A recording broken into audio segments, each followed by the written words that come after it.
नमस्ते सदावत्सले मातृभूमि। हम लोगों ने एक समाचार तो सुना ही था कि मोहम्मद यूनुस ने, जो बांग्लादेश के इस समय नोबेल प्राइज़ विजेता और अस्थायी रूप से सरकार के मुखिया के रूप में बैठे हुए हैं, मोहम्मद यूनुस ने भारत के प्रधानमंत्री के साथ बात की थी और भारत के प्रधानमंत्री के साथ बात करते हुए उन्होंने हिंदुओं की सुरक्षा की बात कही थी। और इस विषय पर मैंने एक डिटेल्ड लेक्चर रिकॉर्ड किया था और उसमें ये बताया था कि एवे ही नहीं बात करी। वो बात करने का दूसरा कारण था कि यूएन उसमें घुस गया था, इंटरनेशनल ह्यूमन राइट कमीशन उसमें घुस गया था। और हम सब जानते हैं कि इंटरनेशनल ह्यूमन राइट कमीशन या यूएनओ या उसकी एजेंसियां अगर किसी देश में घुसी तो ईरान का हाल हमने देखा था, हमने अफ़गानिस्तान का हाल देखा था, हमने विश्व के उन बड़े कंट्रियों ने जिन्होंने अनुमति दी या जिनमें इस तरह की डिस्टर्बेंस आई और ये एजेंसियां घुसी, उन देशों का हाल बुरा हो गया। ये बात बहुत मतलब ऐसी नहीं है जो सीक्रेट हो, ये पूरी दुनिया को मालूम है। इसके वजह से मोहम्मद यूनुस को ये लगा था कि अगर कोई बचा सकता है तो भारत के प्रधानमंत्री की छवि इस समय वर्ल्ड में बहुत अच्छी है। उसका कारण भी ये है कि भारत के प्रधानमंत्री की छवि के पीछे लोगों का विश्वास, देश में करोड़ों करोड़ लोगों का वोट, और इसके अतिरिक्त भारत को जिस प्रकार से उन्होंने प्रोजेक्ट किया है संसार में और बताया है कि हमारे पास मार्केट भी है, हमारे पास आबादी भी है, हमारे पास जगह भी है और हमारे पास सस्ती लेबर भी है। आप आइए, लगाइए, कमाइए और जाइए, और उससे हमको भी, हमारे लोगों को रोज़गार दीजिए, भारत का इंफ्रास्ट्रक्चर डेवलप करिए और ये सब कुछ। तो संसार को ये बात समझ आ गई थी कि चाइना घुसने नहीं दे रहा अपने यहाँ, रशिया घुसने नहीं दे रहा अपने यहाँ, तो फिर कौन ऐसा है, कौन सा देश ऐसा है जहाँ से उनकी इकोनॉमी चल सकती है? वो भारत है। रिसेशन के मामले में भी विश्व ने ये बात मान ली है कि ज़ीरो रिसेशन के चांसेस भारत के हैं। बाकी कोई भी कंट्री भी ऐसा नहीं है जिसमें रिसेशन का प्रभाव ना पड़े, यानी कि मंदी का प्रभाव ना पड़े। यूएस मंदी की कगार पर खड़ा हुआ है, पीछे शेयर मार्केट क्रैश हुआ था यूएस मंदी की वजह से। यूरोप मोस्टली संकट में खड़ा हुआ है। ऐसी परिस्थिति में भारत सस्टेन करता है तो फिर विश्व भारत की तरफ देखता है। अब भारत की तरफ देखेगा, बिल्कुल वैसे ही देख रहा है जैसे किसी समय पर सोने की चिड़िया कहे जाने वाले भारत में खाड़ी के देश भी देखते थे और यूरोपियन देश भी देखते थे, और हमारे लिए बड़े बड़े संकट खड़े ही हो गए थे। वो धीरे धीरे घुसे और घुसते चले गए। मोहम्मद यूनुस को ये लग गया था कि भारत के प्रधानमंत्री बचा सकते हैं, लेकिन आज जो बयान आया अजीबोगरीब, वो बयान आया जमायते इस्लामी बांग्लादेश। अब हम जमायते इस्लामी बांग्लादेश के विषय में जानते ही हैं कि जमायते इस्लामी बांग्लादेश का बहुत बड़ा रोल था शेख हसीना को हटाने में। वो प्रोटेस्ट में भाग ले रहे थे और खालिदा जिया की पार्टी, जो बांग्लादेश नेशनलिस्ट पार्टी है, खालिदा जिया की पार्टी की जिस समय सरकार थी उस समय जमायते इस्लामी उसमें भागीदार भी था। 20 सीटें लेकर वो लोग गए थे उसमें, और 2 मंत्री भी थे जमायते इस्लामी में। तो जमाते इस्लामी के नेशनल सेक्रेटरी का बयान आया, जनरल सेक्रेटरी का बयान आया, सेक्रेटरी जनरल कह लीजिए, सेक्रेटरी जनरल का बयान आया। सेक्रेटरी जनरल की खास बात यह है कि जब शेख हसीना के खिलाफ ये लोग प्रोटेस्ट कर रहे थे तो 1 अगस्त को, शेख हसीना की सरकार 5 अगस्त को गिरी है, शेख हसीना के घर पर हमला 5 अगस्त को हुआ है और शेख हसीना ने बांग्लादेश 5 अगस्त को छोड़ा था। 1 अगस्त वाले दिन जमायते इस्लामी पर बैन लगाया गया था क्योंकि प्रोटेस्ट किए जा रहे थे। जमायते इस्लामी के लोगों को गिरफ्तार किया गया था और इस गिरफ्तारी में ही उनके सेक्रेटरी जनरल को भी गिरफ्तार किया गया था। जमायते इस्लामी ये ताल ठोक रहा था कि वो सत्ता में आ जाएगा और जमायते इस्लामी से बैन, जैसे ही शेख हसीना वहाँ से हटी तो कंडीशन ये लगाई गई कि जमायते इस्लामी से बैन हटा लिया जाए और जो बांग्लादेश नेशनलिस्ट पार्टी है, यानी कि खालिदा जिया की पार्टी है, खालिदा जिया को भी छोड़ दिया जाए। एलिगेशन ये लगाए गए कि शेख हसीना गलत तरीके से पीएम बनी हुई हैं, शेख हसीना एट्रोसिटीज़ कर रही हैं, जबकि वहाँ का सेंटिमेंट ये कह रहा था, चाहे वो खालिदा जिया की पार्टी का हो या जमायत इस्लामी का स्टेटमेंट हो, वो दोनों ही एक सेंटिमेंट ये पैदा कर रहे थे कि ये प्रो हिंदुस्तान हैं, यानी कि शेख हसीना प्रो हिंदुस्तान हैं, और प्रो हिंदुस्तान होने की वजह से बांग्लादेश हिंदुस्तान के चक्कर में फंस गया है। उसके कारण भी लोग गिनाते हैं वहाँ कि चाइना घुस चुका था जब खालिदा जिया वहाँ पर बैठी हुई थी, चूँकि खालिदा जिया प्रो पाकिस्तान हैं, इसलिए खालिदा जिया जब बैठी हुई थी तो उस समय चाइना वहाँ घुस रहा था। भारत के प्रधानमंत्री मोदी जी बने तो मोदी जी ने शेख हसीना को कॉन्फिडेंस में लिया, बांग्लादेश को कॉन्फिडेंस में लिया, लुक पड़ोसी पॉलिसी अपनाई और पड़ोसी के साथ अच्छे संबंध स्थापित करने की बात कही, चाहे वो बांग्लादेश हो, चाहे वो श्रीलंका हो, चाहे वो नेपाल हो, मालदीव हो, मॉरिशस हो, ये कोई भी कंट्री अगल बगल के हैं, उनके सबके साथ हमने अच्छे संबंध स्थापित करने की कोशिश की। नहीं कर सकते थे वो पाकिस्तान है, नहीं कर सकते थे वो चाइना है, क्योंकि ये दोनों ही एक ऑब्जेक्ट, इन दोनों की ही हड़प नीति है, ये दोनों ही हिंदुस्तान पर कब्जा करना चाहते हैं और वो इनकी मंशा जग जाहिर, जिन्ना की मंशा तो 47 से ही थी और चाइना की भी जब इन्होंने कब्जा कर लिया कम्युनिस्टों ने तो उन्होंने विस्तारवादी नीति और हमारा बहुत बड़ा पोर्शन कब्जा करके रखा भी 62 में उन्होंने।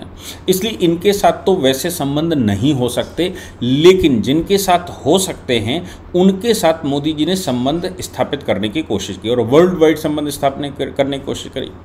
अब ऐसी परिस्थिति में जब खालिदा जिया बाहर आ गई हों, ऐसी परिस्थिति में जब जमात इस्लामी का बैन हटा लिया गया हो, ऐसी परिस्थिति में जमात इस्लामी के लोगों को छोड़ दिया गया हो, तो हम सब जानते हैं कि जमात इस्लामी वो एक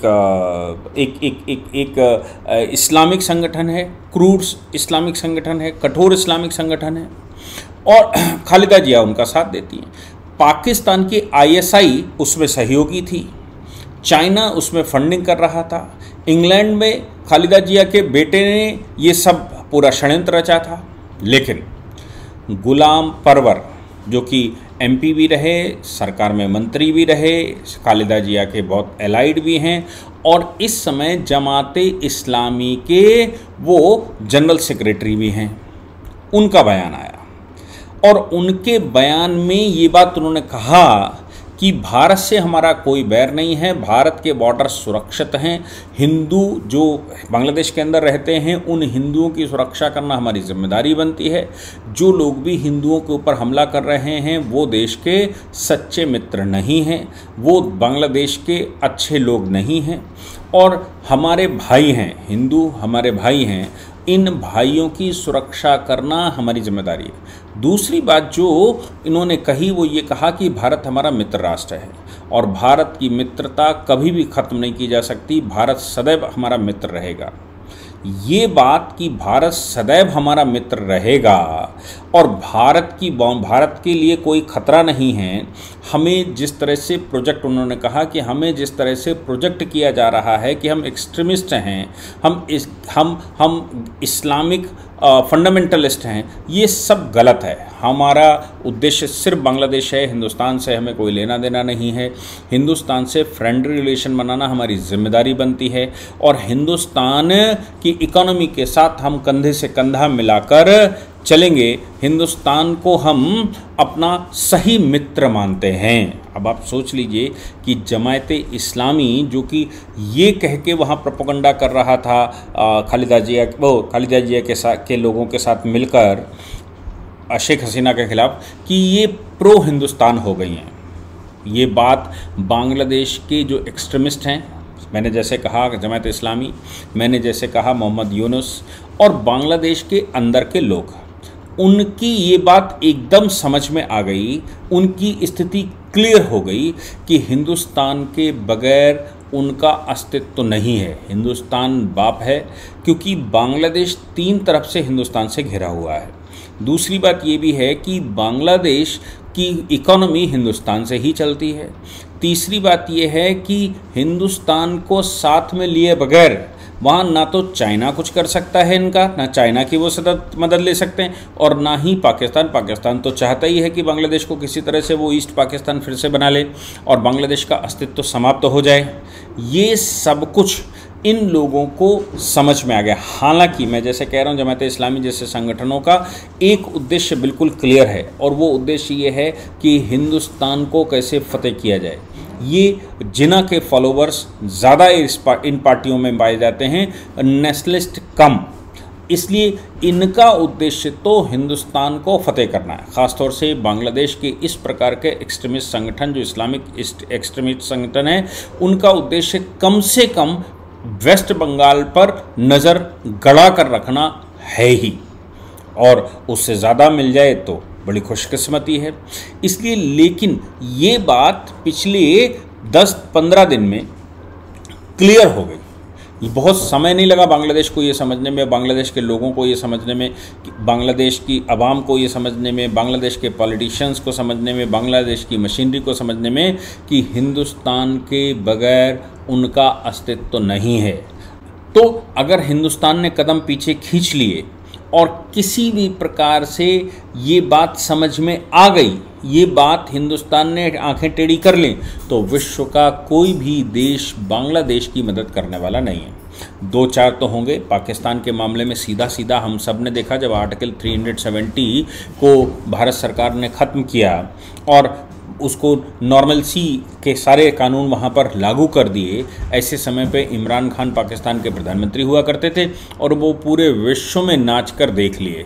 केवल टर्की और मलेशिया के राष्ट्राध्यक्षों ने उनकी बात कही। मलेशिया के राष्ट्राध्यक्ष के बारे में भी हमको मालूम है कि उनको पदच्युत करना पड़ा, क्योंकि भारत सरकार ने उनका जो एडिबल ऑयल है, एडिबल ऑयल के निर्यात पर बैन लगा दिया था, या फिर मैं कहूँ कि एडिबल ऑयल की पॉलिसी बदल दी थी कि अब हम एडिबल नहीं कर सकते।